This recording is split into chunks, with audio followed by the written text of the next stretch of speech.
1392년 4월 초나은 날 밤, 개성. 한 남자가 다리를 건너고 있었다. 발소리, 숨소리. 봄밤의 어둠 속에서 들리는 것은 오직 그것뿐이었다. 남자의 이름은 정몽주, 56살. 고려 최고의 학자이자 정치가. 그는 방금 이성계의 집에서 돌아오는 길이었다. 병문안이라고 했다. 낙마한 이성계를 위문하러 갔다고 했다. 하지만 정몽주는 알고 있었다. 저들이 자기를 죽이려 한다는 것을, 다리 밑에 자객들이 숨어 있다는 것을. 그의 제자 변중량이 귀뜸해 주었다. 피하라고, 도망치라고. 그러나 정몽주는 피하지 않았다. 오히려 친구 집에 들러 술을 마셨다. 그리고 말에 거꾸로 올라탔다. 앞으로 가지 않고 뒤로. 하인이 물었다. 나를 취하신 겁니까? 정몽주가 대답했다. 아니다. 부모님께 물려받은 이 몸, 맑은 정신으로는 죽을 수가 없구나. 그리고 흉한들이 앞에서 철퇴를 휘두르는 것을 보고 싶지 않아서 말을 돌려탄 것이다. 다리 위로 말발굽 소리가 울렸다. 선주교, 착한 땅의 다리라는 뜻이었다. 그때였다. 어둠 속에서 튀어나온 그림자, 철퇴가 공기를 가르는 소리. 첫 번째 타격은 빗나갔다. 정몽주가 비명을 지르며 말을 몰았다. 도망치려 했다. 그러나 조영규가 쫓아와 말의 목을 내리쳤다. 말이 쓰러졌다. 정몽주가 땅바닥에 내동댕이 쳐졌다. 다시 철퇴가 내려왔다. 한 번, 두 번, 세 번. 돌 위에 피가 튀었다. 고려왕조의 마지막 충신이 죽어가고 있었다. 그리고 저 멀리 이성계의 저택에서는 그의 다섯째 아들 방원이 창문 너머로 밤하늘을 바라보고 있었다. 이 밤 이후 모든 것이 바뀌었다. 자, 구독을 눌러주세요. 매일 새로운 영상이 올라옵니다. 어느 도시에서 보고 계신가요? 지금 몇 시인가요? 댓글로 알려주세요. 좋아요 버튼도 꼭 눌러주세요. 하지만 이 한밤의 유혈극을 이해하려면 우리는 4년 전으로 돌아가야 합니다. 1388년, 고려 왕조가 죽어가던 그 해로 고려는 죽어가고 있었다. 아니, 이미 죽어 있었는지도 몰랐다. 그저 아무도 매장하지 않았을 뿐. 1388년의 고려는 시체였다. 800년 전 왕건이 세운 그 찬란한 왕조는 이제 악취나는 썩은 고기 덩어리에 불과했다. 거리에는 굶주린 사람들이 쓰러져 죽어갔다. 들판은 황폐했다. 백성들에게는 땅이 없었다. 왜냐하면 땅은 모두 권문세족의 손에 있었기 때문이다. 귀족들, 사원들, 무신들, 이들이 고려를 집어삼키고 있었다. 개경의 궁궐에서는 여전히 연회가 열렸다. 술과 음악, 비단과 향료. 그러나 궁궐 밖, 백리만 나가면 어머니가 자식의 시체 옆에 주저앉아 울고 있었다. 굶어 죽은 아이, 아무도 묻어줄 사람이 없는 아이. 이게 나라입니까?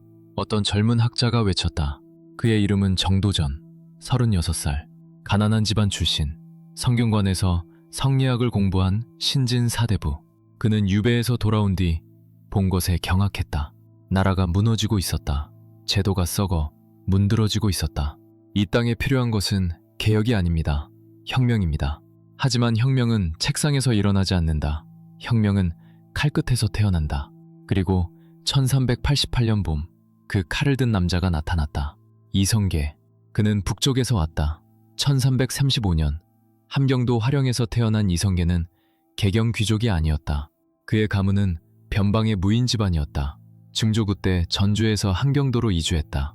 국경지대, 여진족과 몽골인들이 들끓는 그곳에서 이성계는 자랐다. 그에게는 8마리의 말이 있었다고 전해진다.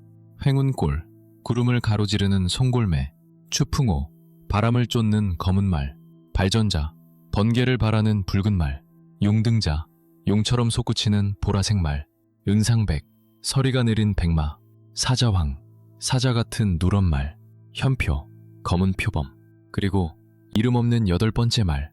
이것은 단순한 전설이 아니었다. 이성계는 정말로 말과 하나였다. 그리고 활. 그의 화살은 빗나가지 않았다.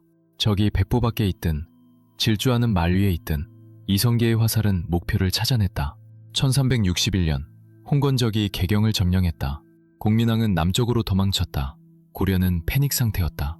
그때 26살의 이성계가 2000명의 사병을 이끌고 나타났다. 그는 홍건적을 격파하고 개경을 탈환했다. 그의 이름이 처음으로 역사에 기록된 순간이었다. 1362년, 원나라 장수 나하추가 수만 명을 이끌고 함경도를 침공했다. 고려군은 공포에 질렸다. 몽골 기병대, 무적. 하지만 이성계는 그들을 함흥 평야에서 막아섰다. 전투는 잔혹했다. 피가 강물처럼 흘렀다. 그리고 마침내 나하추가 퇴각했다. 패배한 것이다. 젊은 조선인 장군에게. 1380년 왜구가 전라도와 경상도를 유린하고 있었다. 마을들이 불타올랐다. 여자들이 끌려갔다. 아이들이 학살당했다. 고려 조정은 속수무책이었다. 그때 이성계가 움직였다. 그는 왜구를 운봉까지 추격했다. 황산, 그곳에서 대결이 벌어졌다. 왜구 지휘관 아지발도, 그는 500척의 배를 이끌고 왔다. 수천 명의 전사들, 칼과 창으로 무장한 살인 기계들. 하지만 이성계에게는 활이 있었다. 그리고 용기가 있었다. 황산대첩. 역사는 이날을 그렇게 기록했다. 왜구는 섬멸되었다. 바다가 시체로 뒤덮였다. 이성계는 영웅이 되었다. 전국이 그의 이름을 알았다. 이성계가 전장에 나타나면 적들은 이미 자신들이 죽었다고 생각한다. 사람들이 속삭였다. 과장이 아니었다. 그는 정말로 무적이었다. 1388년이 되었을 때 이성계는 고려의 두 기둥 중 하나였다. 다른 하나는 최영, 늙은 명장, 충성스러운 무신. 하지만 이성계는 달랐다. 그는 개경태생의 귀족이 아니었다. 변방에서 온 야만인이었다. 위험한 야만인, 너무 강력한 야만인. 그리고 1388년 봄, 명나라 황제가 편지를 보냈다. 그 편지가 모든 것을 바꿨다. 천령 이북의 땅은 원래 우리 원나라의 것이었소. 이제 우리 대명이 천하를 차지했으니 그 땅을 돌려받겠소. 홍무제, 명나라의 개국 황제 주원장, 그가 보낸 칙서였다. 1388년 2월, 설장수가 명나라에서 돌아와 이 소식을 전했다. 조정은 경악했다. 철령, 지금의 함경남도 안변 근처, 그곳 이북을 내놓으라고? 그것은 고려 영토의 거의 3분의 1이었다. 공민왕이 피땀 흘려 되찾은 쌍성 청관부지여 수십만 백성이 사는 땅, 고려의 심장부. 이것은 선전포고나 다름없습니다. 어떤 신하가 외쳤다. 맞는 말이었다. 명나라는 고려를 짓밟으려 하고 있었다. 테스트하고 있었다. 너희가 감히 대항할 수 있겠느냐? 최영이 일어섰다. 72세, 평생을 전장에서 보낸 노장. 그의 목소리는 우렁찼다. 요동을 치겠습니다. 침묵이 흘렀다. 모두가 그를 바라봤다. 요동, 명나라의 전진기지, 랴오둥 반도. 그곳을 공격하겠다는 것인가? 우리가 요동을 점령하면 명나라는 천령 따위 입에 담지도 못할 것입니다. 공세가 최선의 방어입니다. 어떤 이는 고개를 끄덕였다. 어떤 이는 얼굴이 새하얗게 질렸다. 하지만 우왕은 흥분했다. 젊은 왕, 23. 그는 전쟁을 원했다. 영광을, 정복을. 좋다. 요동을 치자. 그러나 한 사람이 반대했다. 이성계였다. 안 됩니다. 이성계가 말했다. 그의 목소리는 차가웠다. 감정이 없었다. 왜 안 되는가? 최영이 물었다. 노장과 젊은 장군이 서로를 바라봤다. 둘 다 전설이었다. 둘 다 무적이었다. 하지만 지금 둘은 적이었다. 사불가입니다. 이성계가 말을 이었다. 첫째, 작은 나라가 큰 나라를 칠 수 없습니다. 명나라는 천하를 얻었습니다. 우리 고려는 변방의 작은 나라입니다. 이것은 계란으로 바위치기입니다. 둘째, 여름에 군사를 일으킬 수 없습니다. 지금은 농사철입니다. 백성들을 전쟁터로 끌고 가면 올해 수확은 누가 합니까? 내년에는 무엇을 먹습니까? 셋째, 우리가 북으로 가면 왜구가 남쪽을 칠 것입니다. 그들은 기다리고 있습니다. 우리 군대가 비워지기를. 그때 그들은 쏟아져 들어올 것입니다. 넷째, 여름 더위가 옵니다. 활의 악교가 녹을 것입니다. 병사들이 쓰러질 것입니다. 질병이 퍼질 것입니다. 우리는 전투도 해보지 못하고 무너질 것입니다. 침묵, 길고 무거운 침묵. 이성계의 논리는 완벽했다. 모두가 알고 있었다. 그가 옳다는 것을. 하지만 최영은 물러서지 않았다. 그대는 겁쟁이요? 최영이 물었다. 독이 묻은 질문이었다. 아니요, 저는 현실주의자입니다. 이성계가 대답했다. 그렇다면 나는 충신이요. 명나라가 우리 땅을 빼앗으려 하는데 당신은 가만히 있자는 겁니까? 그것이 신하의 도리입니까? 도리는 백성을 죽이지 않는 것입니다. 백성? 백성은 왕을 따릅니다. 그리고 왕은 요동정벌을 원하십니다. 우왕이 끄덕였다. 결정은 내려졌다. 고려는 전쟁을 하기로 했다. 5만 명의 군대가 소집되었다. 최영이 팔도 도통사가 되었다. 총사령관, 좌군 도통사는 조민수, 우군 도통사는 이성계. 이성계는 명령을 받았다. 거부할 수 없었다. 거부하면 반역이었다. 그래서 그는 갔다. 5만 명을 이끌고 북쪽으로, 요동으로. 하지만 그의 마음속에는 이미 다른 계획이 있었다. 4월 18일 군대가 평양을 출발했다. 5월 7일 그들은 압록강에 도착했다. 그리고 그곳에서 멈췄다. 위화도, 압록강 가운데의 작은 섬. 역사는 이곳에서 방향을 바꾸었다. 비가 내렸다. 며칠째 쏟아지는 장대비. 압록강이 넘실거렸다. 물이 불어났다. 진흙탕, 질척거리는 땅. 5만 명의 군사가 섬에 갇혔다. 도강할 수 없습니다. 장군들이 보고했다. 당연했다. 강물이 범람하고 있었다. 배를 띄우면 휩쓸려 갈 것이다. 건너편은 요동, 명나라 땅. 명나라 군대가 기다리고 있을 것이다. 병사들이 쓰러지기 시작했다. 이질, 열병, 더위와 습기 속에서 질병이 퍼졌다. 군량이 떨어졌다. 보급선이 끊겼다. 5월의 장마는 모든 것을 씻어내렸다. 회군을 청합니다. 이성계가 조정에 장계를 올렸다. 평양에 있던 우왕과 최영에게 우리는 돌아가야 합니다. 지금 건너가면 전멸할 것입니다. 답이 왔다. 불가하다. 진군하라. 이성계가 다시 장계를 올렸다. 그렇다면 가을을 기다립시다. 장마가 끝나고 병사들이 회복되고 보급이 정비되면 다시 출격합시다. 답이 왔다. 불가하다. 지금 당장 진군하라. 이성계는 좌군 도통사 조민수를 만났다. 둘은 오랫동안 이야기했다. 천막 안에서 빗소리가 천막을 두드렸다. 그리고 결정이 내려졌다. 우리는 돌아간다. 5월 22일 이성계가 정군에 명령을 내렸다. 회군한다. 개경으로. 장군들이 놀랐다. 병사들이 웅성거렸다. 이것은 명령 불복종이었다. 반역이었다. 하지만 이성계는 개의치 않았다. 그는 말에 올라탔다. 응상백, 제주산 백마, 위화도 해군 때 탔던 그 말. 출발한다. 5만 명이 움직였다. 남쪽으로, 평양으로, 개경으로. 북쪽으로 갈 때는 19일이 걸렸다. 돌아올 때는 9일, 2배 이상 빨랐다. 기록에는 이렇게 적혀 있다. 그들은 돌아오는 길에 사냥을 했다. 사냥. 천천히 왔다가 빠르게 돌아가면서 사냥까지 했다. 이것이 의미하는 바는 명백했다. 이성계는 처음부터 싸울 생각이 없었다. 그는 기다리고 있었던 것이다. 돌아갈 구실을. 평양의 최영은 경악했다. 우왕은 분노했다. 그들은 서둘러 개경으로 돌아갔다. 방어를 준비했다. 하지만 이미 늦었다. 6월 초하룻날 이성계의 군대가 개경에 도착했다. 10만 리를 달려온 정예병 5만. 대항할 수 있는 군대는 없었다. 최영이 수비군을 이끌고 나왔다. 72세의 노장. 마지막 전투로. 그러나 싸움은 일어나지 않았다. 최영의 병사들이 투항했다. 이성계에게. 왜냐하면 모두가 알았기 때문이다. 이성계가 이긴다는 것을, 이미 이겼다는 것을. 6월 3일 최영이 체포되었다. 그는 고봉현으로 유배되었다. 그리고 그곳에서 죽었다. 참수. 고려의 마지막 충신. 6월 8일 우왕이 폐위되었다. 강화도로 추방되었다. 열흘 뒤 창왕이 즉위했다. 우왕의 아들 10살 꼭두각시. 이성계는 왕이 되지 않았다. 아직은. 대신 그는 권력을 쥐었다. 실질적인 권력, 군대, 토지, 인사권. 그리고 그의 뒤에는 젊은 학자들이 있었다. 정도전, 조준, 남은. 그들은 단순히 권력을 원하지 않았다. 그들은 새로운 세계를 원했다. 성리학의 이상국가, 유교 왕국. 그리고 그것을 세우기 위해서는 고려를 파괴해야 했다. 천천히, 체계적으로, 한 명씩. 4년이 흘렀다. 1388년부터 1392년까지 4년 동안 이성계와 신진 사대부들은 고려의 심장을 도려냈다.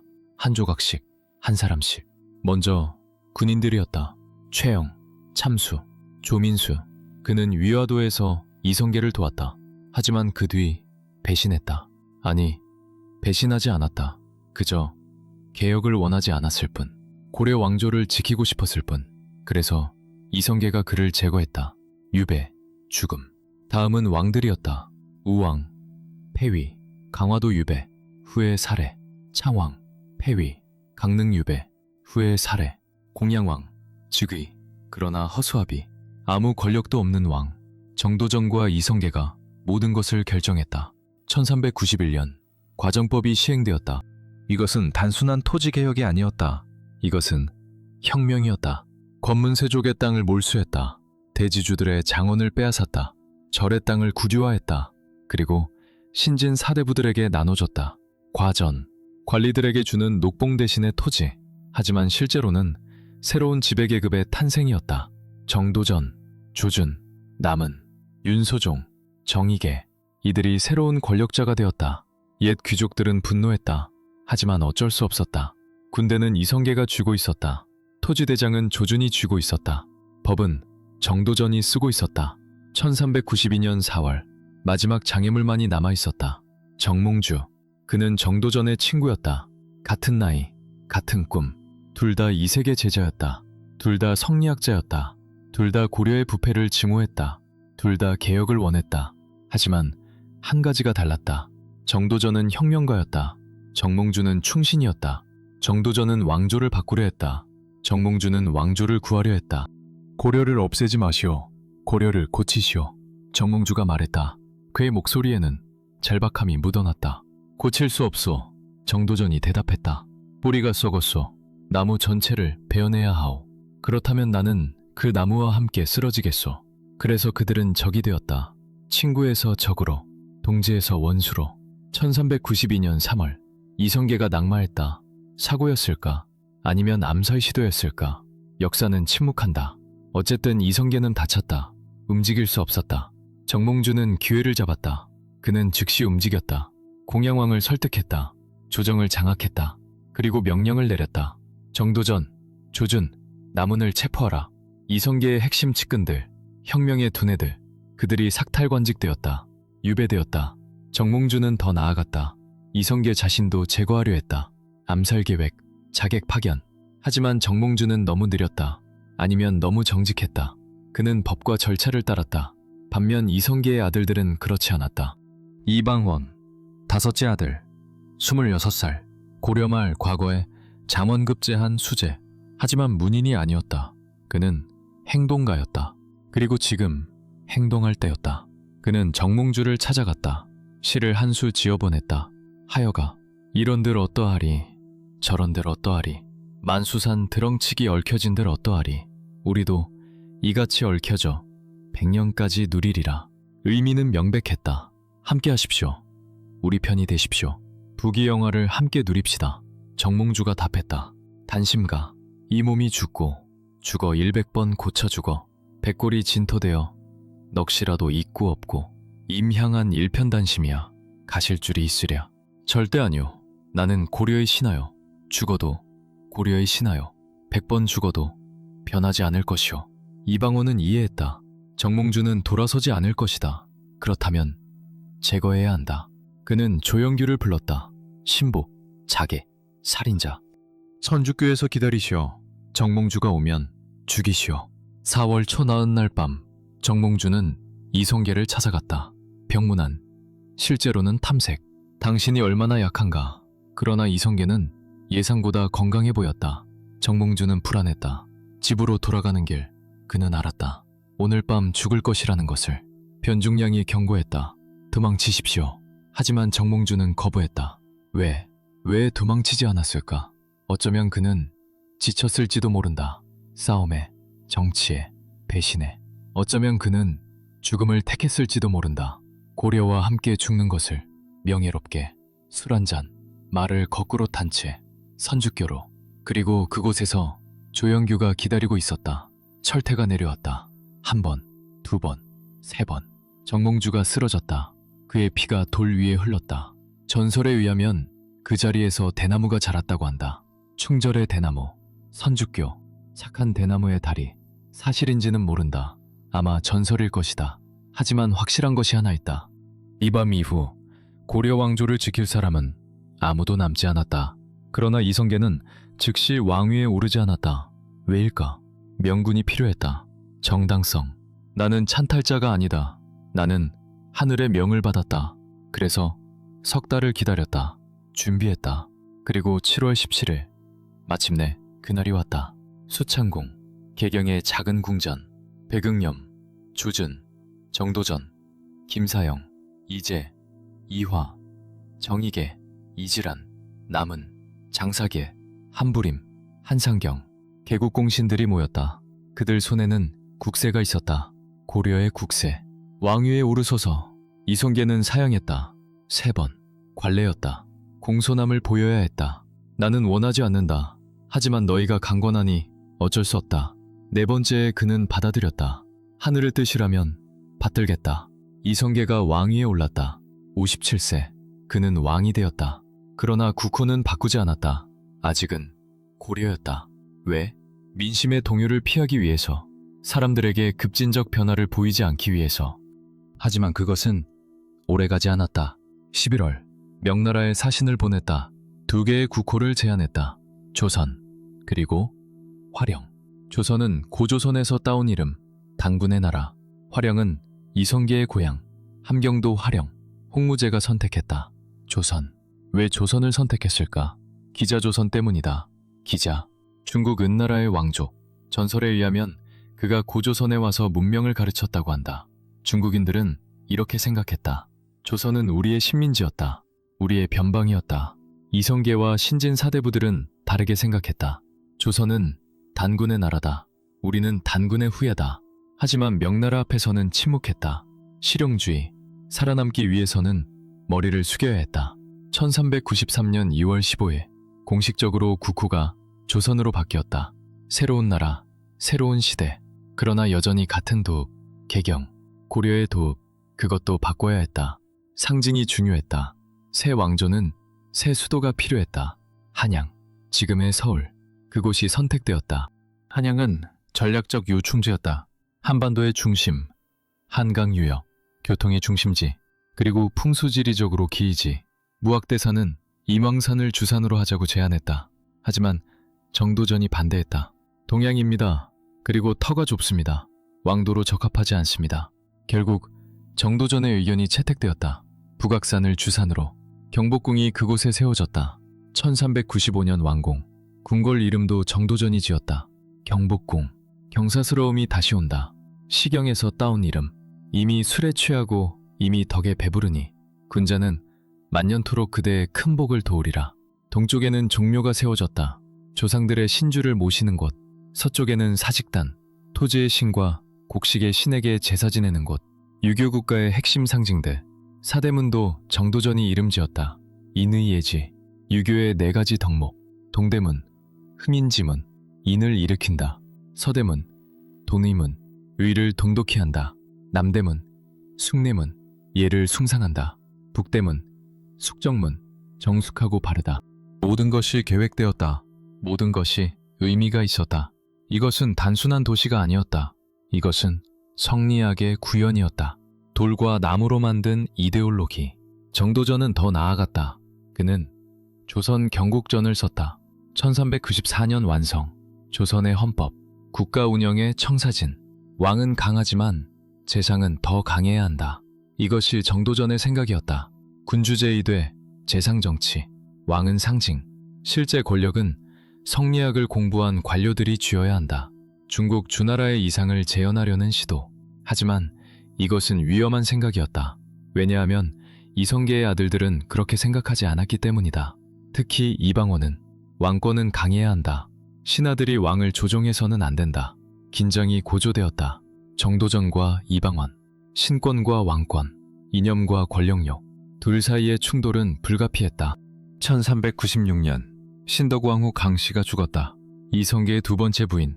그녀는 이성계를 왕좌에 올리는데 결정적 역할을 했다. 그녀의 정치적 영향력은 막강했다. 그리고 그녀에게는 2 아들이 있었다. 이방번과 이방석. 이성계는 세자를 책봉해야 했다. 누구를? 논리적으로는 둘째 아들 이방과 맞이 이방우는 이미 죽었으니까. 하지만 이성계는 다르게 결정했다. 이방석을 세자로 삼는다. 막내, 강씨의 아들, 18살. 왜? 이유는 여러 가지였다. 강씨의 영향, 나이든 아들들에 대한 불신, 어린 세자가 조종하기 쉬울 것이라는 계산. 하지만 이것은 폭탄이었다. 이방원은 분노했다. 그는 정몽주를 죽였다. 그는 혁명을 가능하게 만들었다. 그런데 부상은 아무것도 없었다. 개국공신에도 들지 못했다. 종친이기 때문에 제외되었다는 변명뿐. 이방관도 분노했다. 넷째, 그도 능력 있는 왕자였다. 그런데 왜 막내가? 이방관은 조용했다. 둘째, 온순한 성격. 하지만 그도 속으로는 상처받았을 것이다. 나는 왜 안 되는가? 신의 왕후 한씨의 6 아들들, 그들은 모두 배제되었다. 신덕왕후 강씨의 2 아들이 선택되었다. 이것은 가족 내전의 씨앗이었다. 정도전은 이방석을 지지했다. 왜? 어린원이 필요했다. 조종하기 쉬운 왕, 재상정치를 실현하려면 약한 왕이 있어야 했다. 1398년, 긴장이 극에 달했다. 정도전이 군제개혁을 추진했다. 모든 사병을 국가군대로 통합, 왕자들의 군대도 포함해서. 이것은 왕자들의 마지막 권력 기반을 빼앗는 것이었다. 동시에 정도전은 요동정벌을 계획했다. 다시 10년 전 최영이 하려던 바로 그것. 이번에는 성공할 수 있다. 하지만 실제 이유는 다를 수 있다. 전쟁, 군사작전, 왕자들을 전장에 보내는 것, 그곳에서 사고가 일어날 수 있다. 이방원은 알았다. 정도전이 자신을 죽이려 한다는 것을, 아니면 최소한 무력화시키려 한다는 것을. 먼저 치지 않으면 내가 죽는다. 8월 26일 밤, 이방원이 움직였다. 그의 측근들과 함께 이숙번, 민무구, 민무제, 조영규, 이질환, 박포, 그리고 형제들, 이방애, 이방간, 군사를 일으켰다. 몇백 명. 하지만 충분했다. 그들은 정도전의 집으로 갔다. 남은의 집으로, 심효생의 집으로. 칼이 번쩍였다. 비명이 울렸다. 정도전, 참수. 그의 머리가 땅에 굴러떨어졌다. 조선의 설계자, 성리학 왕국의 건축가, 57살의 나이로 죽었다. 남은, 참수, 정도전의 오른팔, 개국공신, 심효생, 참수, 역시 핵심 인물. 그리고 이방원은 궁궐로 갔다. 세자 이방석이 있는 곳으로, 그의 형 이방번이 있는 곳으로. 이방석, 살해, 18살, 세자였던 소년. 이방번, 살해, 21살, 그의 형. 또한 이제도 죽었다. 이성계의 사위, 흥안군. 그도 정도전을 지지했기 때문이다. 하룻밤 사이에 조선의 권력 구조가 붕괴했다. 개국공신 3명 사망, 왕자 2 사망, 피바다, 쿠데타. 이성계는 어디 있었나? 궁궐에, 병상에. 그는 아무것도 할 수 없었다. 아들들이 서로를 죽이는 것을 막을 수 없었다. 그는 늙었다. 힘이 없었다. 그리고 어쩌면 예상했을지도 모른다. 이 피의 밤을. 아침이 왔다. 개경의 거리는 조용했다. 시체들이 치워졌다. 피가 씻겨졌다. 하지만 모두가 알았다. 모든 것이 바뀌었다는 것을. 이방원이 승리했다. 그러나 그는 왕위에 오르지 않았다. 아직은. 대신 그는 형 이방과를 추대했다. 형님이 왕이 되십시오. 저는 신하로 남겠습니다. 왜? 명분. 나는 장자계승의 원칙을 존중한다. 하지만 실제로는 전략. 너무 빨리 왕이 되면 찬탈자로 보일 것이다. 형을 내세우면 정당성을 얻을 수 있다. 그리고 이방과는 순한 사람이다. 조종하기 쉬울 것이다. 9월 5일 이성계가 퇴위했다. 이방과가 즉위했다. 정종, 조선의 제2대 왕. 하지만 실권은 이방원에게 있었다. 모두가 알았다. 이성계는 상왕이 되었다. 궁에서 물러났다. 함흥으로 갔다. 고향으로. 그곳에서 슬픔에 잠겼다. 아들들이 죽었다. 친구들이 죽었다. 꿈이 배신당했다. 이것이 내가 원한 것인가? 노인은 자문했을 것이다. 내가 왕이 되기 위해 얼마나 많은 사람을 죽였는가? 그리고 이제 내 아들들이 서로를 죽이고 있다. 역사는 침묵한다. 이성계의 마음속을 우리는 알 수 없다. 하지만 한 가지는 확실하다. 그는 부서진 사람이었다. 하지만 피는 아직 멈추지 않았다. 1400년 정월 11일 개경의 거리에 다시 피가 흘렀다. 이방간이 움직인 것이다. 넷째 왕자, 50살이 넘은 중년. 그는 제1차 왕자의 난에서 이방원을 도왔다. 함께 정도전을 죽였다. 함께 조카들을 살해했다. 정사공신 2등. 그는 자신도 자격이 있다고 생각했다. 왜 방원만 모든 것을 가져가는가? 나는 무엇인가? 박포가 나타났다. 교활한 자. 제1차 난 때 이방원에게 정보를 제공해서 공을 세웠지만 1등 공신에 오르지 못했다. 불만이 가득했다. 그는 이방간에게 속삭였다. 방원이 당신을 제거하려 합니다. 군사를 모으고 있습니다. 먼저 치지 않으면 당신이 죽습니다. 거짓말이었다. 하지만 이방간은 믿었다. 아니, 믿고 싶었다. 왕위를 원했기 때문이다. 형 정종은 약했다. 허수아비였다. 내가 왕이 되어야 한다. 그는 사병을 소집했다. 수백 명. 그리고 정월 11일 새벽 이방원의 저택을 포위했다. 그러나 이방원은 이미 알고 있었다. 이방간의 처조카 이래가 밀고 했기 때문이다. 우연보를 통해, 우연보의 아들을 통해 정보는 이방원에게 전달되었다. 이방원도 군사를 소집했다. 1000명, 아니 더 많았다. 그는 준비되어 있었다. 언제나 준비되어 있었다. 개경 거리에서 전투가 벌어졌다. 형제가 형제를 쳤다. 다시 칼과 칼이 부딪혔다. 화살이 날아갔다. 비명이 울렸다. 승부는 빨랐다. 이방간의 군사는 무너졌다. 숫자에서 밀렸다. 사기에서 밀렸다. 준비에서 밀렸다. 이방원은 냉정했다. 체계적이었다. 그는 모든 것을 계산했다. 이방간은 도망쳤다. 그러나 잡혔다. 그의 아들들도 잡혔다. 바포도 잡혔다. 이방원은 형을 죽이지 않았다. 왜? 명분. 나는 형제를 죽이는 괴물이 아니다. 대신 유배, 토산, 먼 섬. 이방간은 그곳에서 21년을 살았다. 1421년에 죽을 때까지. 바포, 처형, 교사자. 이방간의 아들 이은, 처형, 사형. 그의 다른 아들들, 유배. 2월 초하룻날 이방원이 세자로 책봉되었다. 마침내 이제 그 앞을 막을 사람은 아무도 없었다. 정종은 안도했을 것이다. 이제 그만하자. 더 이상은 못 견디겠다. 동생들이 서로를 죽이는 것을 보는 것이 고통스러웠을 것이다. 왕전은 무거웠다. 책임은 감당할 수 없었다. 그해 11월 13일 정종이 양위했다. 이방원이 왕이 되었다. 43. 그는 모든 것을 겪었다. 정몽주 암살, 정도전 제거, 동생들 살해, 형 추대, 또 다른 형 진압. 이제 그는 왕이었다. 그리고 그는 정확히 알았다. 무엇을 해야 하는지. 태종, 조선의 제3대 왕, 40살. 그는 이제 모든 것을 가졌다. 권력, 정당성, 왕자. 그리고 그는 정도전이 꿈꿨던 것과 정반대의 국가를 만들었다. 재상정치? 아니다. 왕권전제. 신하들이 왕을 제약한다? 절대 안 된다. 왕이 모든 것을 통제한다. 태종은 잔인했다. 그는 장인 민제를 죽였다. 처남들을 죽였다. 외척을 제거했다. 공신들도 숙청했다. 나를 위협할 수 있는 자는 누구도 살려두지 않는다. 그러나 동시에 그는 유능했다. 행정개혁, 군사개혁, 육조 직계제 확립, 왕이 직접 육조를 통제하는 시스템. 의정부는 약화되었다. 호패법 실시, 모든 백성을 등록하고 통제. 조선은 강력한 중앙집권 국가가 되었다. 태종의 국가, 그리고 그의 아들 세종이 그 기반 위에서 황금시대를 열었다. 아이러니다. 정도전은 약한 왕을 원했다. 그러나 그가 죽인 사람의 아들이 역사상 가장 강력한 왕 중 하나를 낳았다. 혁명은 자신의 자식들을 집어삼킨다. 그렇다면 조선은 무엇이었나? 단순한 왕조 교체가 아니었다. 이것은 혁명이었다. 문명의 재구성이었다. 고려는 불교 국가였다. 사원이 권력을 가졌다. 승려들이 정치에 개입했다. 관음보살과 미륵불이 사람들의 마음을 지배했다. 하지만 조선은 달랐다.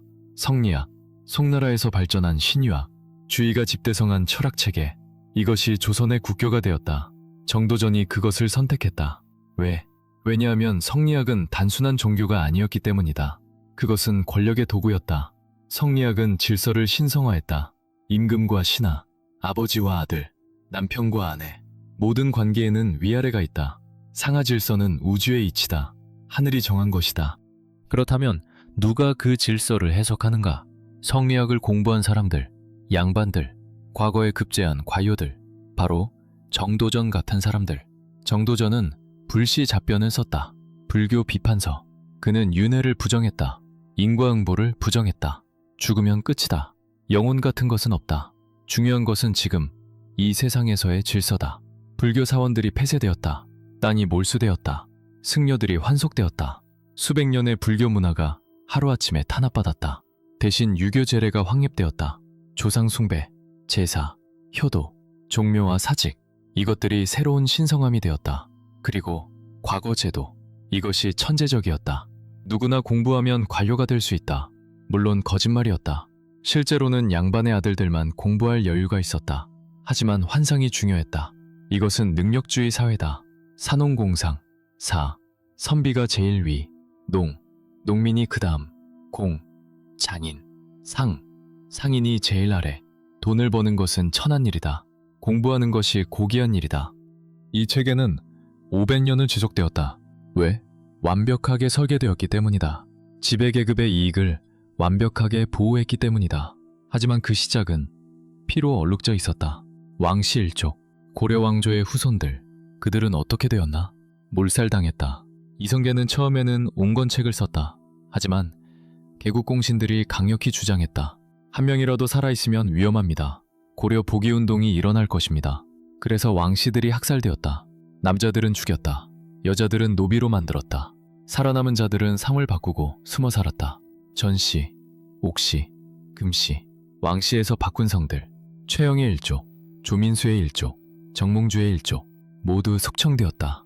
재산몰수, 유배, 처형. 이것이 혁명의 대가였다. 새로운 세계를 세우려면 옛 세계를 완전히 파괴해야 한다. 타협은 없다. 공존은 불가능하다. 정도전 자신도 그 대가를 치렀다. 그는 새로운 세계를 설계했다. 하지만 그 세계는 그를 거부했다. 그는 역적으로 낙인 찍혔다. 400년 넘게. 1865년 고종이 정도전을 복권시켰다. 왜? 경복궁을 중건하면서 그 설계자를 기억했기 때문이다. 그가 없었다면 조선도 없었다. 시호를 내렸다. 문헌, 그리고 사당을 지었다. 유종공종, 유학의 종주, 공로의 종주. 하지만 그때는 이미 조선이 무너지고 있을 때였다. 1408년 6월 27일 이성계가 죽었다. 73세. 그는 함흥에서 죽었다. 고향에서. 왕이 아니라 상왕으로, 부서진 노인으로. 그는 유언을 남겼다. 내 무덤을 함경도 억새풀로 덮어라. 고향의 풀. 그는 끝까지 고향을 잊지 못했다. 개경의 귀족이 아니었던 자신을, 병방의 무인이었던 자신을.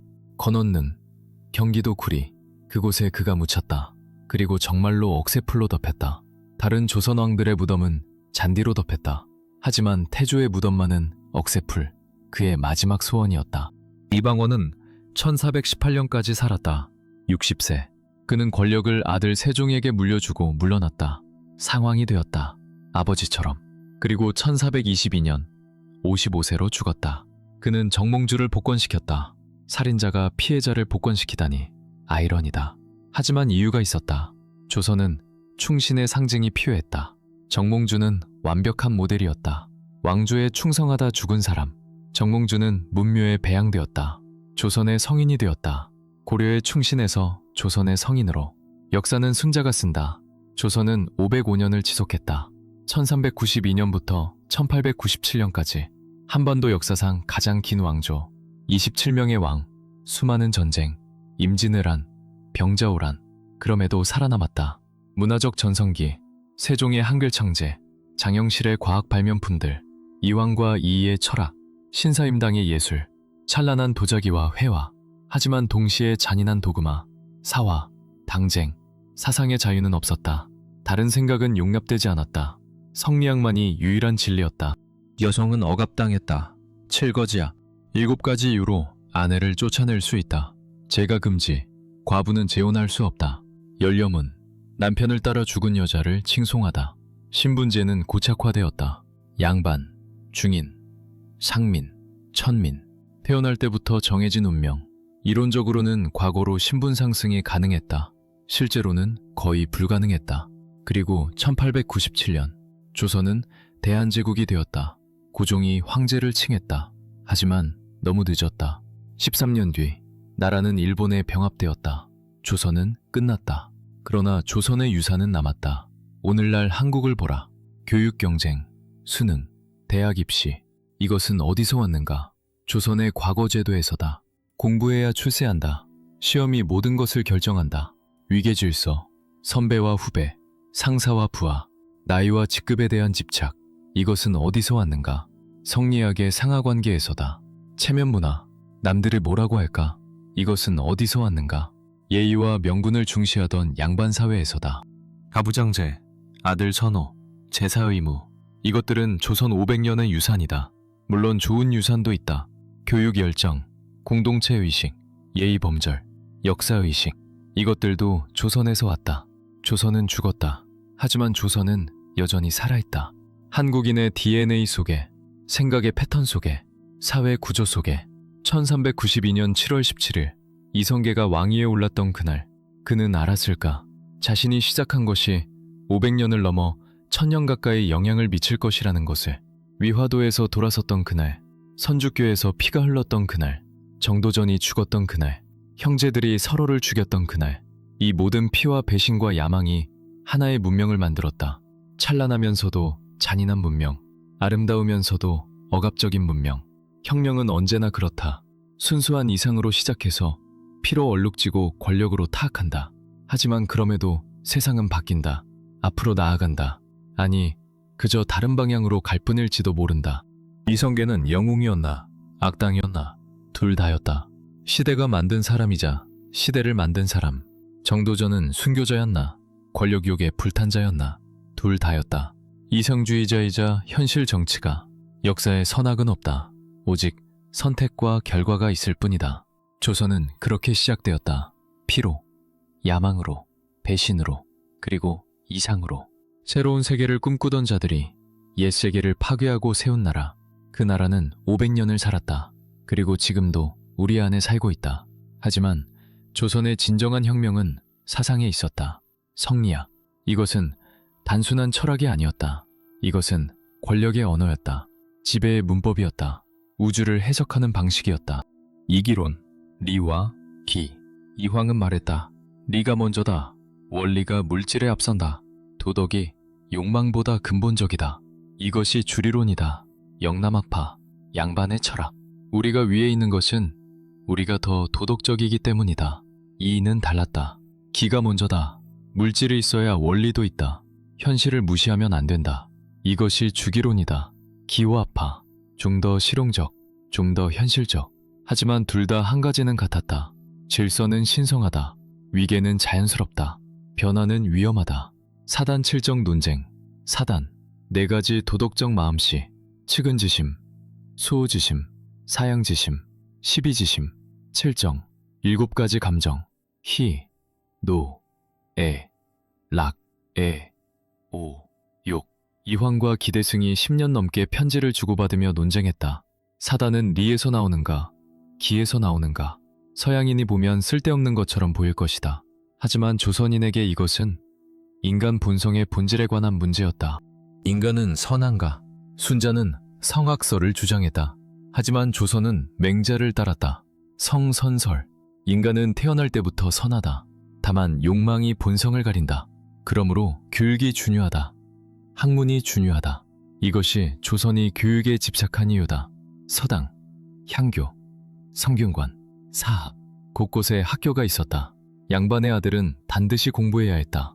천자문부부터 시작해서 동몽선습, 명심보감, 소학, 그리고 사서오경. 일생을 바쳐 공부했다.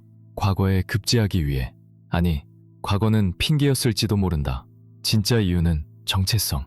우리는 공부하는 사람이다. 그래서 우리는 다르다. 우리는 지배할 자격이 있다. 서원이 전국에 세워졌다. 사림의 근거지. 선배학자를 제사 지내고 후배를 가르치는 곳. 하지만 실제로는 정치 조직이었다. 당파의 본부였다. 동인과 서인. 처음에는 단순한 지역 차이였다. 동쪽에 사는 사람들, 서쪽에 사는 사람들. 하지만 곧 이념의 차이가 되었다. 권력 투쟁이 되었다. 동인은 다시 남인과 북인으로 갈라졌다. 서인은 노론과 소론으로 갈라졌다. 그리고 그들은 서로를 죽였다. 기축옥사 1589년 정여립의 모반 사건. 실제로 모반이 있었는가 아니면 날조되었는가 역사는 확실하지 않다. 하지만 결과는 명확하다. 천여 명이 죽었다. 동인이 몰살당했다. 인조반정 1623년 서인이 쿠데타를 일으켰다. 광해군을 폐위시켰다. 왜? 그가 명나라를 배신하고 청나라와 화친했다. 하지만 실제 이유는 권력, 예속논쟁 1659년과 1674년 두 차례. 효종의 어머니 자이대비가 죽었을 때 인조의 계비 조대비가 몇 년 상곡을 입어야 하는가? 1년인가 3년인가? 서양인은 웃을 것이다. 이게 무슨 문제인가? 하지만 조선에서 이것은 정통성의 문제였다.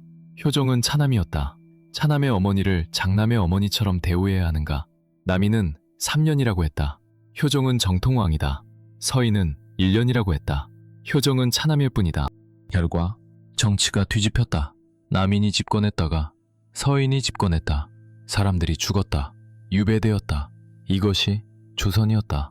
형이상학이 살인이 되는 나라. 예절이 정치가 되는 나라, 그리고 여자들이 있었다.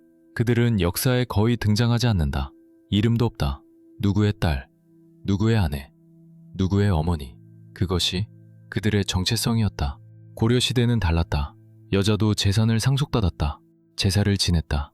재가가 자유로웠다. 여자 황제도 있었다. 없지는 않았지만 적어도 가능성은 있었다. 하지만 조선은 모든 것을 바꿨다. 내훈, 소의 왕후가 쓴 여성교육서. 여자의 도리는 삼정지도다. 어릴 때는 아버지를 따르고, 결혼하면 남편을 따르고, 남편이 죽으면 아들을 따른다. 평생 자기 생각이 없어야 한다. 여자는 말을 적게 해야 한다. 웃음을 절제해야 한다. 걸음걸이를 조심해야 한다. 외출을 삼가야 한다. 7거지야. 7가지 이유로 아내를 쫓아낼 수 있다. 첫째, 시부모에게 불순종하면. 둘째, 아들을 낳지 못하면. 셋째, 음란하면. 넷째, 질투하면. 남편이 차벌 들이는 것을 반대하면 이것이다. 다섯째, 나병 같은 악질에 걸리면. 여섯째, 말이 많으면. 일곱째, 도둑질하면. 하지만 삼불거가 있었다. 세 가지 경우에는 쫓아낼 수 없다. 첫째, 처가가 없으면. 돌아갈 곳이 없으니 불쌍하다. 둘째, 3년상을 함께 치렀으면. 고생을 같이 했으니 의리가 있다. 셋째, 처음 결혼할 때는 가난했는데 나중에 부자가 되었으면. 배신하면 안 된다. 얼마나 관대한가. 하지만 실제로는 남자는 마음대로 이혼할 수 있었다. 여자는 절대 할 수 없었다. 재가 금지. 과부는 재혼할 수 없다. 일생을 혼자 살아야 한다. 15세에 결혼해서 20세에 과부가 되어도 80까지 혼자. 60년. 왜? 정절. 한 남자만 섬겨야 한다. 죽어서도. 멸려문. 남편이 죽자 따라 죽은 여자를 칭송했다. 국가가 정문을 세워줬다. 위대한 여인이다. 실제로는 자살 강요. 과부가 재가하려 하면 가문의 수치, 동네의 수치, 압력. 차라리 죽어라. 어떤 여자들은 정말 죽었다. 남편의 무덤 앞에서 스스로. 그리고 역사는 그들을 찬양했다. 내외법. 7살 이후 남녀는 함께 앉지 않는다. 여자는 집 밖으로 나가지 않는다. 장에도 안 간다. 친정에도 명절에만 간다. 평생 집안에. 규방. 여자의 공간. 안채. 거기서 바느질하고 요리하고 아이 키우고 늙었다. 물론 예외는 있었다. 기생. 그들은 자유로웠다. 교육받았다. 시를 쓰고 음악을 연주했다. 하지만 대가는 몸을 팔아야 했다. 여종. 그들은 더 비참했다. 재산. 사고 팔 수 있는 물건. 주인의 성노리개. 하지만 역사는 그들을 기록하지 않았다. 침묵. 500년의 침묵. 신사임당. 예외 중의 예외. 예술가. 이이의 어머니. 그녀는 기억된다. 왜? 아들이 위대했기 때문이다. 좋은 어머니. 그것이 그녀의 가치였다. 헌한 설원. 천재 시인. 하지만 비참한 인생. 정략 결혼. 불행한 결혼. 아이들의 죽음. 그녀는 27에 죽었다. 그녀의 작품은 오빠가 출판했다. 그녀의 이름으로가 아니라 조선의 여자들. 절반의 인구. 하지만 역사의 그림자. 그리고 노비가 있었다. 사람이지만 사람이 아닌 자들. 법적으로 재산. 사고 팔 수 있는 물건. 15세기. 전체 인구의 30에서 40%가 노비였다. 수십만 명. 어떤 추정으로는 100만 명. 종류가 있었다. 공노비, 국가 소유. 사노비, 개인 소유. 공노비는 나았다. 궁궐에서 일하거나 관청에서 일했다. 급료를 받았다. 적지만 살 수는 있었다. 사노비는 주인의 재산. 주인이 원하면 죽일 수도 있었다. 법적으로는 안 되지만 실제로는 누가 노비의 죽음을 신경 쓰겠는가. 노비의 자식은 노비였다. 일천, 직천. 어머니가 노비면 아버지가 양반이어도 자식은 노비. 세습, 영원한 속박. 어떻게 벗어나는가. 돈을 모아 속량, 자신을 사는 것. 하지만 얼마나 모아야 하나. 평생 모아도 부족할 수 있다. 공을 세우면, 전쟁에서 공을 세우면 면천, 자유. 임진왜란 때 많은 노비가 싸웠다. 왜?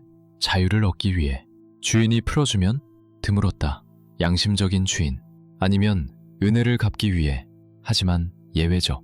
노비 문서가 불타면 1587년 홍길동이 전설적으로 했다는 그것. 실제로는 가끔 일어났다. 밀란 때, 혼란 때. 노비제는 18세기에 약화되기 시작했다. 경제적 이유. 노비보다 소장농이 더 효율적이었다. 그래서 많은 노비가 해방되었다. 그러나 완전한 폐지는 1894년 갑오개혁, 조선 멸망 직전 600년 동안 수백만 명이 노예로 살았다. 그리고 역사는 그들을 거의 기록하지 않았다. 1680년대 숙종의 치세, 조선은 최고조에 달했다. 환국정치, 왕이 당파를 바꿔가며 균형을 유지했다. 경신환국, 기사환국, 갑술환국, 권력이 이쪽에서 저쪽으로, 저쪽에서 이쪽으로, 탕평책, 영조와 정조가 시도했다. 당파를 초월하자, 능력 있는 자를 쓰자. 하지만 실패했다. 당파는 너무 뿌리 깊었다. 정조, 1776에서 1800년, 개혁군주, 규장각 설립, 장용령 창설, 수원 화성건설, 실학장려, 실학, 새로운 사상, 이용후생, 실용주의, 농업개선, 상공업 육성, 청나라 문물 수용, 정약용, 목민심서, 관리가 백성을 어떻게 다스려야 하는가, 경세유표, 국가제도를 어떻게 개혁해야 하는가, 박지원, 열하일기, 청나라 여행기, 청나라를 배우자, 그들의 기술을, 그들의 문물을, 홍대영, 의산문답, 지구는 돈다, 우주의 중심이 아니다, 조선도 세계의 중심이 아니다. 하지만 이것은 주류가 아니었다. 이단이었다. 성리학 정통파는 그들을 배척했다. 1800년, 정조가 죽었다. 49, 독살설이 있다. 확실하지 않다. 어쨌든 개혁은 끝났다. 세도정치, 외척의 권력을 잡았다. 안동 김씨, 풍양조씨, 왕은 허수아비, 15세에 즉위하고 20세에 죽는 왕들, 어리망, 조종당하는 왕, 삼정의 문란, 전정, 군정, 환국, 세금제도가 썩었다. 관리들이 착취했다. 백성들이 굶주렸다. 밀란이 일어났다. 1812년 홍경래의 난, 1862년 진주밀란, 1864년 갑신정변, 백성들이 봉기했다. 하지만 모두 실패했다. 1866년 대원군 집권, 흥선대원군, 고종의 아버지, 개혁을 시도했다. 서원철폐, 경복궁 중건, 천주교 박해, 통상거부. 하지만 너무 늦었다. 세상은 이미 변했다. 서양 열강이 왔다. 배를, 대포를. 일본도 변했다. 메이지 유신, 근대화. 조선은 준비되지 않았다. 여전히 성리학에 빠져 있었다. 여전히 중화 사상에 빠져 있었다. 우리가 문명이다. 서양은 야만이다. 1876년 강화도 조약, 일본과 불평등 조약, 문호 개방, 시작의 끝. 1894년 갑오개혁, 개혁 시도.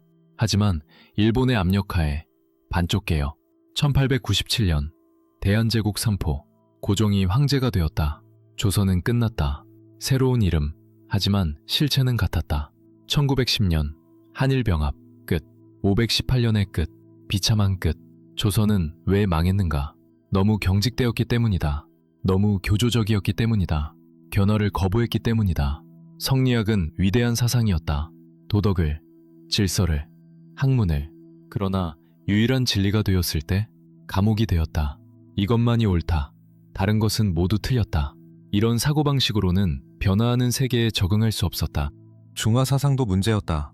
우리는 작은 중화다. 문명의 수호자다. 그러나 실제로는 변방의 작은 나라, 거대한 변화의 파도 앞에서 무력한 나라. 당쟁도 문제였다. 500년 동안 싸웠다. 이념으로, 명분으로, 권력으로. 에너지를 소모했다. 국가 발전에 쓸 에너지를. 신분제도 문제였다. 인구의 대부분을 억압했다. 그들의 잠재력을 낭비했다. 과학자가 될 수 있었던 농민, 사업가가 될 수 있었던 상인, 예술가가 될 수 있었던 노비, 모두 낭비되었다. 여성 억압도 문제였다. 인구의 절반을 가뒀다. 그들의 능력을 봉인했다. 하지만 이 모든 것을 말하면서도 우리는 인정해야 한다. 조선은 500년을 버텼다. 임진왜란도, 병자호란도, 수많은 내란도 살아남았다. 무언가 강했기 때문이다. 문화적 정체성, 공동체 의식, 교육 전통, 이런 것들이 조선을 지탱했다. 그리고 조선은 아름다움을 창조했다. 한글, 세종대왕의 선물, 독창적이고 과학적인 문자, 백자, 순백의 아름다움, 단순함의 극치, 산수화, 자연과의 조화, 정선의 금강산도, 판소리, 민중의 목소리, 춘향가, 심청가. 조선은 복잡한 유산을 남겼다. 좋은 것과 나쁜 것, 아름다운 것과 추한 것, 자랑스러운 것과 부끄러운 것, 그리고 그 모든 것이 지금 우리 안에 있다.